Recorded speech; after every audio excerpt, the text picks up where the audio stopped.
Imagine being someone who normally cusses like a sailor. Most people realize that cussing in a business environment is not very professional, but when you make a habit of cussing, it's kind of hard to stop yourself in the heat of the moment.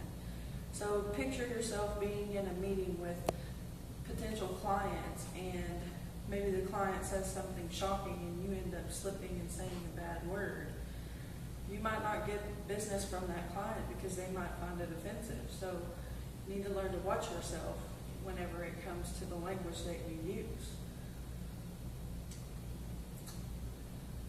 There's a lot of profanity in the work environment, and it's climbing rapidly.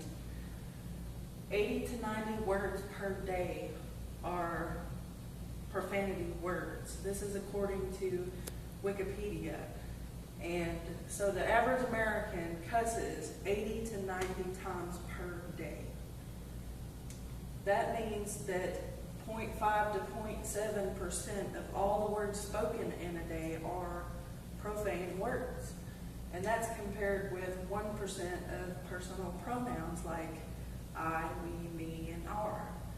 We say bad words almost as much as we say I, me, and we, the personal pronouns. The use of profanity can affect many things in your life. It can affect your financial security, it can affect your safety, and it can affect your social status. Tame your tongue. It can affect your social status in a couple of ways. ABC's John Stossel says, according to a study that he conducted, that 48% of Americans still find it offensive to use profanity. That's 1 out of every 2 people. So if you cuss at work or in the work environment, you're most likely going to be offending someone. Profanity also affects your financial security. Companies can be sued because of profanity in the workplace. According to Tara Weaver, who is the Human Resources Director at Betafence USA, she says that if a person comes to an HR director with a complaint about someone using profanity and the company doesn't do anything about it, then that person can sue the company for a hostile environment. So a hostile work environment. The average amount of money awarded to someone who wins a hostile work environment case is $250,000. So that's $250,000 out of your company's pocket because someone in the office decided to use profanity. Safety. It affects your safety also. Workplace violence can be linked to profanity. Usually physical fights start with verbal abuse, more often than not. Fighting words is actually a legal term that is used when, in court cases, when placing the blame on someone whenever someone has been hurt or injured in a case. Tame your tongue. So why quit cussing? You should quit cussing because it can affect your job security. If you're the type that likes to cuss like a sailor, you're most likely not going to get promoted because who wants a leader that's going to cuss them out all the time?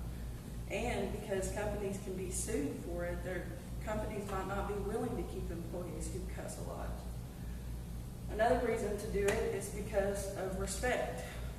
You're going to get a lot more respect from others if you don't use profane language than if you do. That will increase your self-respect also, because others, respect you. That gives you a reason to respect yourself some more. And it also improves your morals by not using cuss words. So tame your tongue. So some tips to quit cussing. recognize the damage that profanity does. Profanity does cause damage to your safety, to your financial health, and to your social status. One way to do it is to eliminate casual swearing. Swearing is a really hard habit to break, so it's better to just cut it out completely rather than trying to not cuss around certain people, because you're more likely to slip up in a client meeting that way. Think positively instead of thinking so negatively and wanting to cuss all the time because you're always mad or always complaining. Think positive. Another technique that a lot of people do is they use a swear jar. Anyone that's caught cussing or saying a bad word has to put a quarter or whatever the amount is in the swear jar, and the company can then donate the money in that swear jar to a charity.